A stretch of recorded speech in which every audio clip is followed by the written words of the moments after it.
What's up, everybody? I'm Josh with Combat Sports Today. I'm joined with the machine, Nico Echeverry. I hope I pronounced that correctly. You got it right, man. On the dot.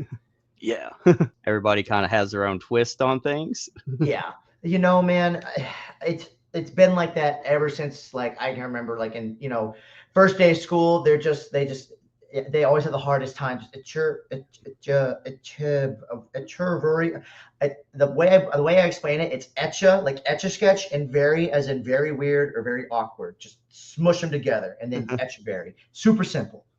That's a great way to remember that. Yeah. That's great. Coming off of a huge first round knockout at Fury FC 103. Congratulations on that. Thank you so much, man. Appreciate it. Thank you. So, I mean, how did that feel to kind of, get that first round KO? People were kind of saying they didn't know you still had the finishing capability, but you went out there and shadow realmed somebody. Yeah, it's made a very good good observation. I haven't had a finish in nearly 5 years. For one reason or another. It's I think it was after, I don't know, like after one of my fights, I kind of became a lot more hesitant because I got pretty confident with my hands after I remember fighting. It was right before COVID hit. Fighting Derek H. Day. I caught him with a left hook, and that was like the last time I finished somebody in a fight. And I remember, I had my title fight in at the end of 2020, whenever COVID had just when things were starting to open up for the first time in Texas. And then I fought again, I think in either February or April of 2021, and I got TKO'd. And like that was it. Really, like I got very hesitant to, I guess, open up.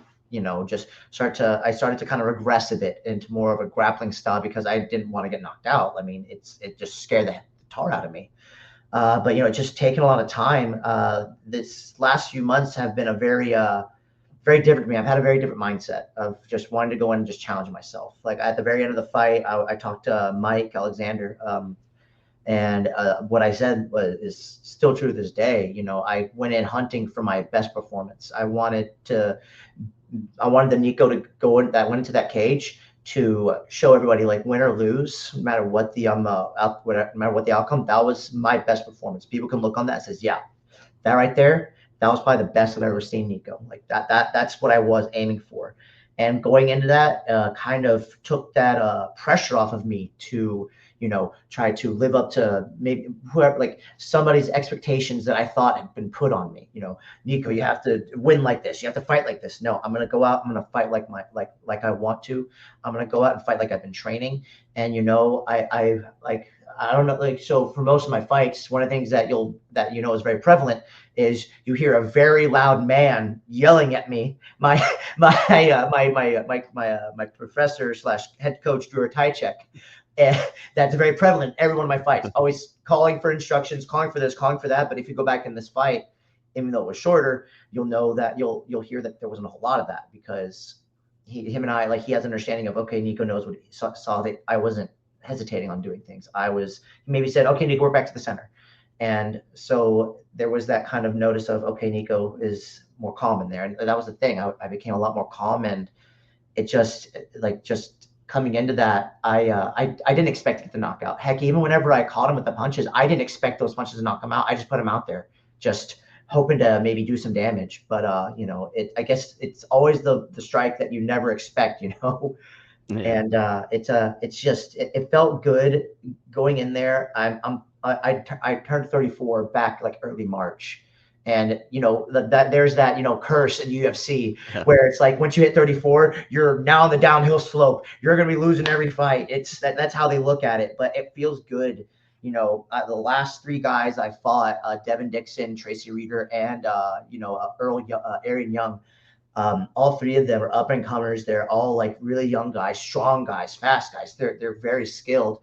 It's rewarding for myself knowing, okay, I'm like, I don't feel older, but at the same time, I know that as somebody who's getting up there in age as far as fight career goes, Yeah. I'm able to push these guys. I'm able to beat these guys, and I'm able to win against these guys in dominating fashion one way or another.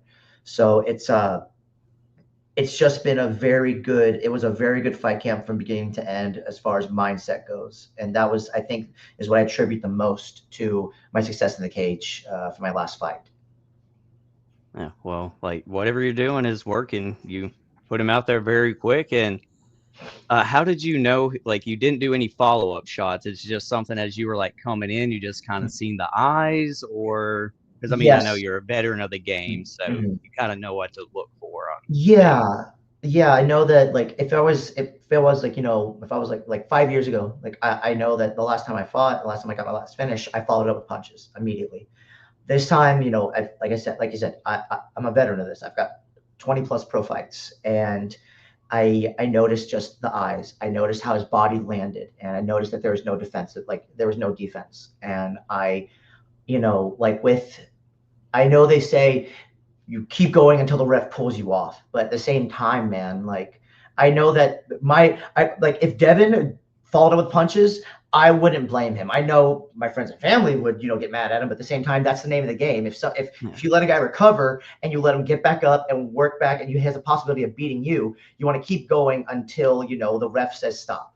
But I noticed the things that telltale signs of like a knockout. Like it's just as long as I've been doing this, and with CTE being a big thing like nowadays, especially with fighters like back from the old UFC days, like early 2000s, Spencer Fisher and Wanderlei, you start seeing the symptoms of it.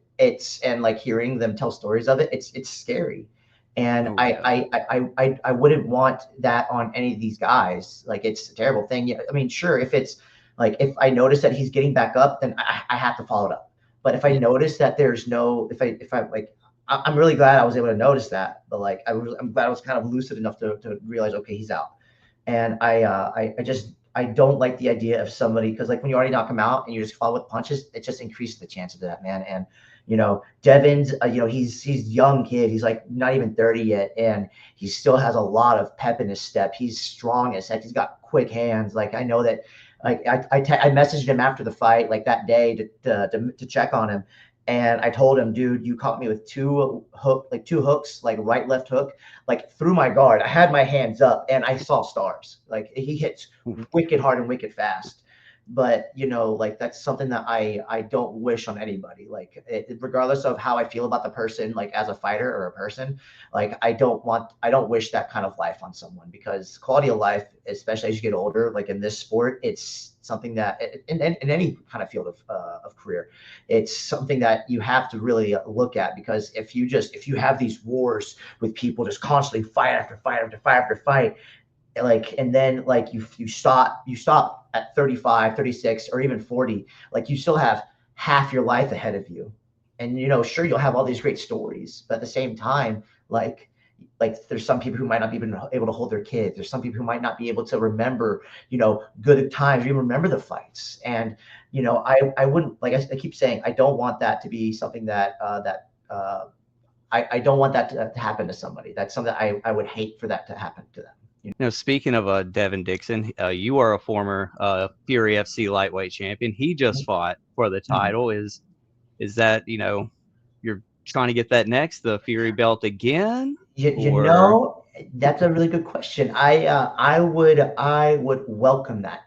If I could get that, I would love to get that Fury belt around my waist again. That would be awesome. That would be a whole lot of fun, because I've been watching Mancher for quite a while, for the last 3 years or so, and he's got quite the grappling pedigree. He's really, really good. And I even watched his last fight with Devin, and he's got a really good top game. He's got really good takedowns. He has all these he has these small little details that he focuses on just making sure that once he takes you down, he gets on top of you, you can't get back up. But at the same time, I feel like as far as fights go, he hasn't fought a guy who has the type of grappling pedigree that I have. Now, that isn't to say that if we were to get into a grappling match, like straight up, like would I win? Who knows? Maybe he might win. But this isn't straight up grappling. This is MMA. I mean, I've won fights via striking. I've won fights via grappling and decision. And you can't just focus solely on that one aspect. I mean, there's some people who have, and they've had great success with it. Khabib Nurmagomedov, they know who Khabib is, and they know that the man is just got the wrestling and grappling of it's just ridiculous how good he is. But as the game goes, as time goes, the game evolves. And I feel like as far as fighting goes, with my 15 plus years of training, as a fighter, I have continued to evolve. I have not someone that, as this last fight's shown, I'm not the same person I was 4 or 5 years ago. I'm not the same person I was 4 months ago or 6 months ago. I'm a completely different person. I'm a completely different fighter. So I continue to evolve. And so I feel like that constant evolution is going to be something that I feel will be a big advantage for me if I were to fight Mancher. And I look forward to getting that call from Eric whenever he wants that title fight to happen. So here's hoping for it, man. Yeah, hopefully he'll see this and we'll get that fight made. You just got that great KO, like I said, and the Contender Series is, coming up. Yeah. If, would that be a call you would take as a Contender Series or even a short notice UFC step up, since that's a highlight reel, that's on the radar, it's fresh? And of the two, which would you prefer your entrance of the UFC? To be perfectly honest, I'm taking that. I would love for a short notice fight. I love short notice fights. I've a lot of my wins have been on short notice, and I'll say that my most memorable wins have been on short notice. If you go back, and I fought for Legacy back in 2017, 2018. I had a 2-week notice fight up a weight class, and I won that fight by KO, and that fight meant a lot to me because right after that fight I quit my job and I started coaching full-time at the gym I train at ACS MMA. So if I had the choice of fighting for the title or going Contender Series or short notice, I'm taking short notice in a heartbeat, because I like I said, I love short notice fights, because if you go in short notice, like you win either way, regardless. You either win the fight, you get that contract and you get a big bump in pay, or you fight your heart out. You showed up like on a week, 2 weeks notice, and you show that, hey, I'm willing to get in there and I'm willing to take the fights whenever, wherever, whenever I'm needed. And they're just like, let's give them a shot. So I'm down. I love those short notice fights. They are the most fun for me, because again, you're brought in like with little to no expectations, and regardless, you always exceed those expectations. And I love that idea. And I think it'll be a whole lot of fun if I could get that chance.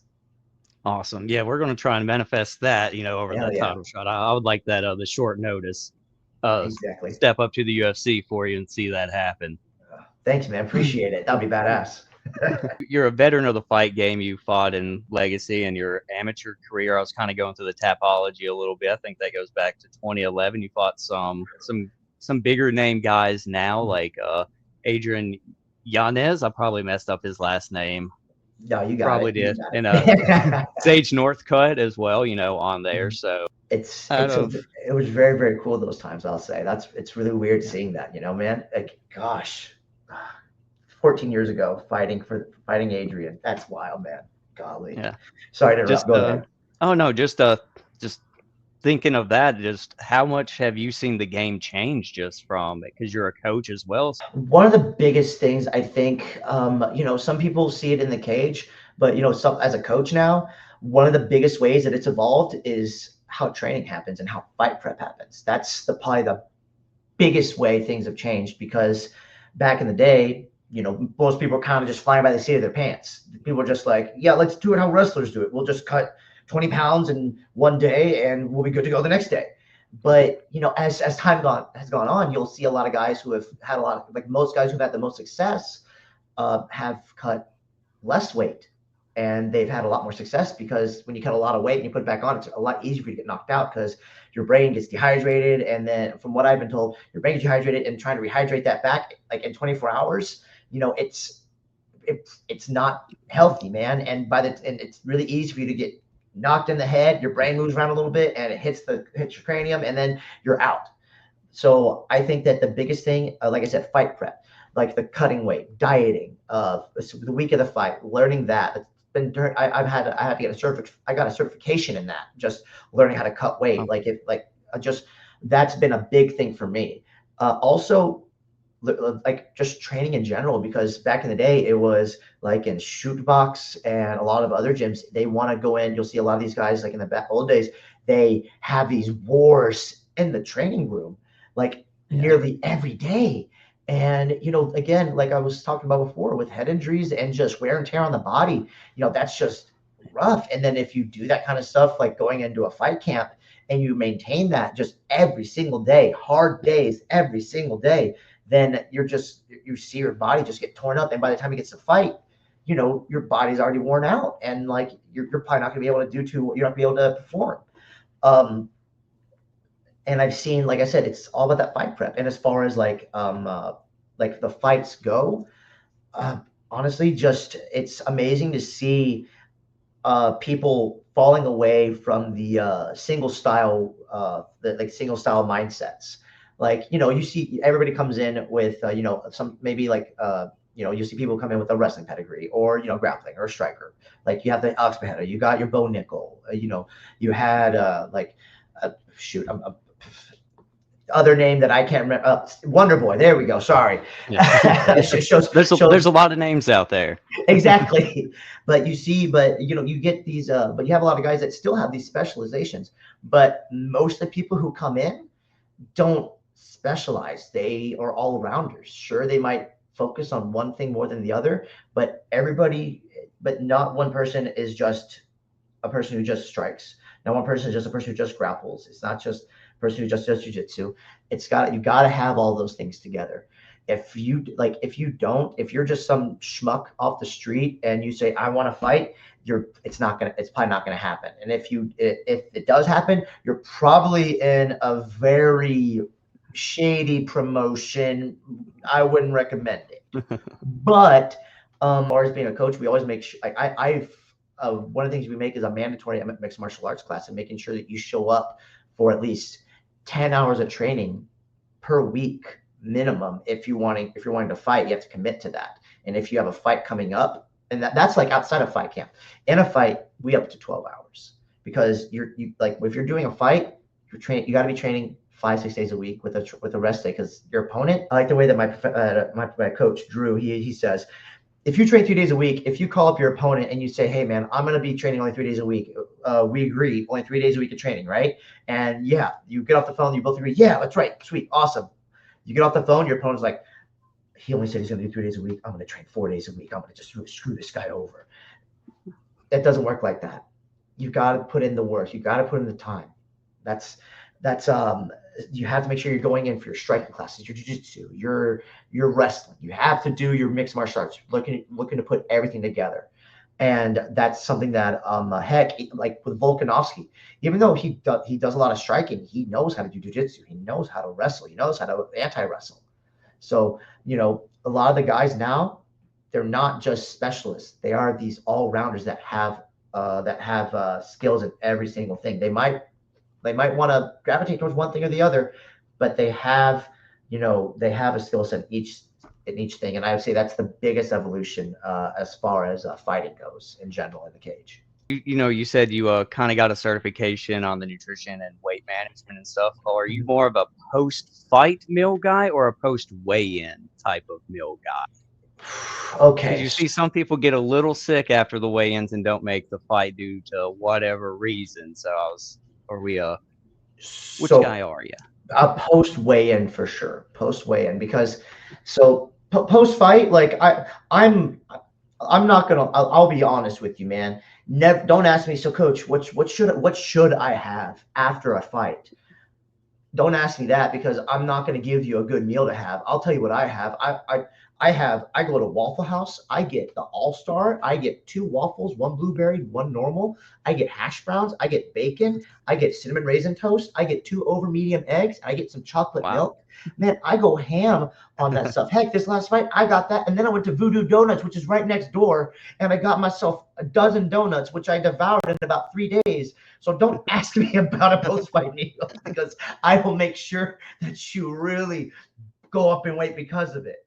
But But the thing is, post weigh-ins is what's most important, because if you go right into, if you step right off the heck, I'm a post scale kind of guy. I've done the classes on this, and I have a shake that I make based on the weight that the way you were before, like the weight cut, like the week of, how much water weight you have to cut based on your lean body muscle mass. And then I'll just like the shakes I make are pertain just to you. Not every single shake is, not one shake is the same. One person might have 3 shakes, another person might have 5 or 6, because they cut so much water weight. So, I'll have them get that, and then after that they wait, and then they have the first meal. And dude, I see these people, they go crazy. They get steaks, they get burgers. Like, it's wild, because all that's going to do is sit in your stomach and it messes with you. Gotta go with stuff that you've gotten used to eating. If you have grilled chicken and rice and veggies, don't forget the veggies, don't have that. But if you have like sweet potatoes, like, eat that, but just have a little more sodium to it. You don't want to be the guy that shows up bloated as heck, like 30 pounds heavier than where you were before if you're a lightweight, and just moving around and just feeling like you have so much stuff in your stomach and you're not going to perform well. This, like, usually in the past, like for my title fight back in 2020, I went from 154 to about 180 that night. That's the night of the fight. This last fight, I went from 154 to about 170. And that's because, like, I dieted right, and I made sure to rehydrate and refuel correctly. I didn't feel over bloated. I moved well, as everybody could see, and I felt amazing. I barely even broke a sweat because of how I prepped myself before the fight, and how I ate and refueled myself after the weigh-ins. That's the most important thing that most people lose out on, because once you weigh in, there's like, give me that water, give me that Pedialyte, give me that Gatorade. They want to go crazy. They want to just start stuffing their face, but you got to have that discipline, man. If you don't have that discipline, you're just going to feel like crap going into that cage the night of the fight, man. That's what I kind of thought might happen, because, like you said, your body's so used to eating all the good food and the nutritious things, and then you're just throwing in the grease and the sugar and all the delicious, gross things, though. Oh God, yes! Don't get me started. I used to be that guy. I did, but then I took the class, and I'm just like, okay, I'll start doing the right thing now. I'll start doing the right thing. We'll go to Denny's after the fight, or Waffle House. There you go. Denny's is sacrilege where I'm from. We don't do Denny's. Yeah. We do Waffle House here. I had to correct myself there. I caught myself. Man. I was looking, I think, on your Instagram. I think you have you like nerdy stuff. Do you have like a favorite game series? Do you collect figures, graphic novels? What's nerdy stuff? Oh man. Okay. So first I actually have I wasn't anticipating this, but I happen to have it literally right next to me. I'm a big fan of Dungeons and Dragons. I play this, basically weekly with my friends that I DM for. So big fan of D&D. So that's a big thing for me. And again, I wasn't anticipating this question, but I just happen to have it right here. I'm a big fan of a game called Warhammer 40,000, and I paint and put together little miniatures that I use to play army men with my friends. So 2 very big things that are considered nerdy, but I personally love. D&D, because I started playing that when I was in 5th grade. My stepdad introduced it to me as a way to kind of connect with me and my brother. And it's kind of helped me and my brother's bond just by playing pretend. But then we fell away from it as we got older, but then fell back into it as I got to my 20s, and I really fell in love with it, and I reintroduced it to my friends and my family. And now I have, after DMing for them, have 4 or 5 of them who've gone off to DM for other people. So it's the best kind of what's it called, a pyramid scheme, where instead of everybody paying me, I spend my money to ensure everybody has a fun time, and then they spend their own money to make sure other people have a fun time. So it's a really cool thing to kind of spread to others. It's a fun. And with Warhammer, there's a lot of lore to it, which is really cool. And then with painting and putting together the miniatures, it's a very therapeutic thing, because you had to put everything together very well. You're gluing these small, like that was like 30 meters, 30 millimeters, not meters, 30 millimeters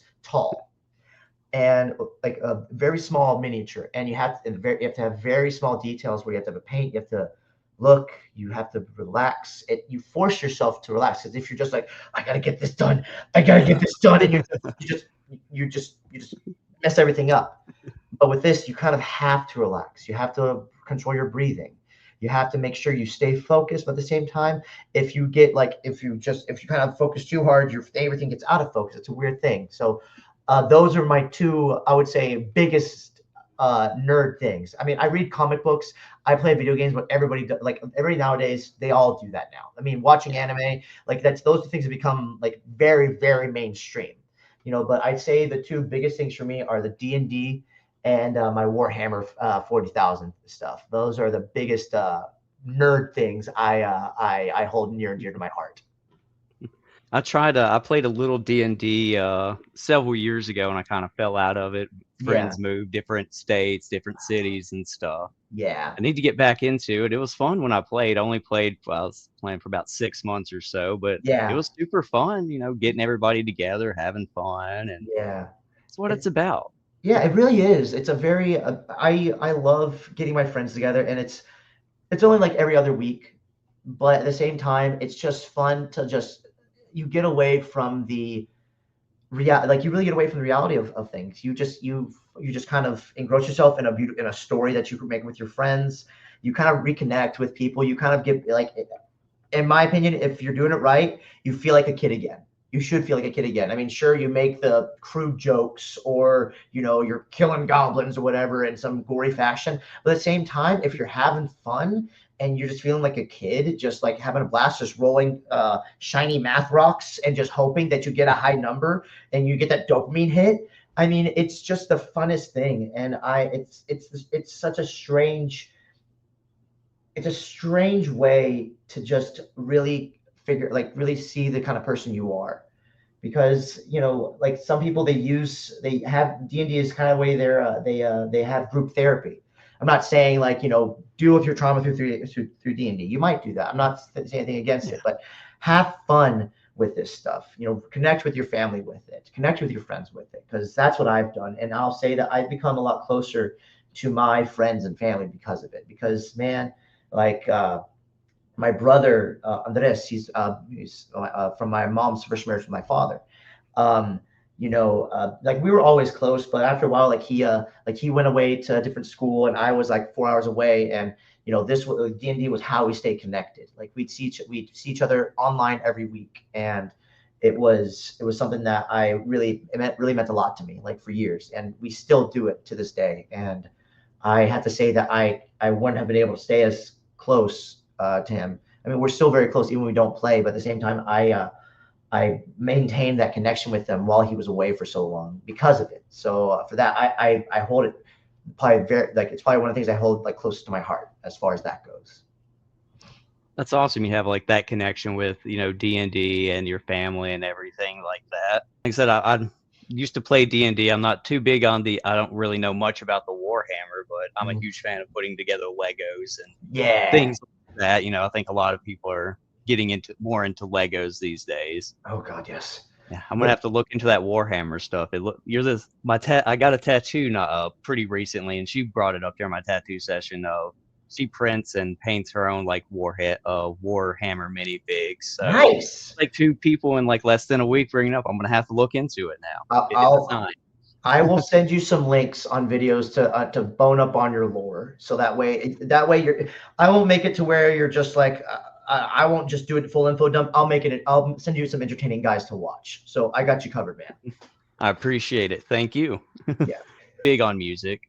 Everybody kind of can get lost into music and the phrase, when words fail, music speaks, or something like that. Yes. I'm a wordsmith, I know. Yeah. But what's one album you can listen to from track 1 till the end, and just every song you just don't ever hit skip on a song? Gosh, you give me. I have two. I have 2 albums, 2 different bands. The first one is from the band called The Heavy. I just have to make sure that I get the name of it correct. It's the heavy, okay. It's the heavy, the house that Dirt built. The heavy is best known for their song, How You Like Me Now. Like, how you like me now? How you like me? That Oh, song. yeah, that Yeah. song. Yeah. Yeah. Another song they're really well known for, if you played Borderlands 2, is Short Change Hero. If you listen to that, you'll understand. You'll listen to it. But they have I love the sound of R&B and funk and rock. I love their music. I like going through it. They have banger after banger after banger after banger on that album. I love their music. The second one is Bill Withers live at Carnegie Hall, like back in, like, I think it was like 1969. I'll have to check. Oh, wow. Throwback. Yeah. I love that album because, in most, I don't listen to a lot of live albums because I just, like, all you hear is just the crowd screaming, and you hear just like, oh, like, this is not a knock on any band in particular, but I just hear a lot of rock band with live albums, and it's just the crowd roaring and the singer not really singing but just yelling over the crowd. But Yeah. with Bill Withers, whenever he was doing that, when he did that album and recorded it, it was like your chill uncle having a talk with family. It's just like, yeah, man, I saw my grandma. She told me, Billy, don't be acting like that. You got to make sure you talk to women real nice, okay? Don't be acting a fool. Now get inside here before I beat the tar out of you. Like, stuff like that. He was talking to them, and they weren't screaming at him. They would laugh. You'd hear some light cheering, but it was just a very cool, and it was very intimate. Like, I felt like I was there. I felt like he was, like, still talking, and still, like, when he sang, it was still amazing. And when he played, it was amazing. And, like, again, it just felt like I was there. I felt like I know it sounds schmaltzy, but I felt like I was live there, just hearing him. I still laugh at the same parts. I still smile at the same songs.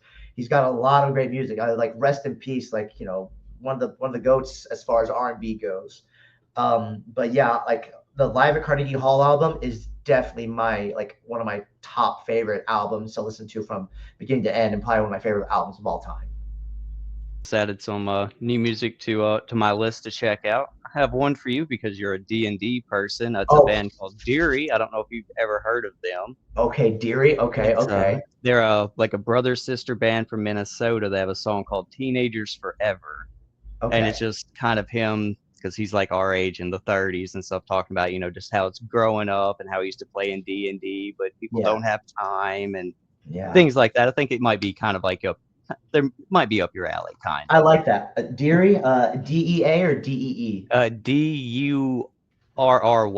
I'll send it. I can send you a link as well. Please do. Thank you. Just to make it easier. Thank you. Okay, I appreciate that. One piece of advice that you give to your younger self just starting out their MMA.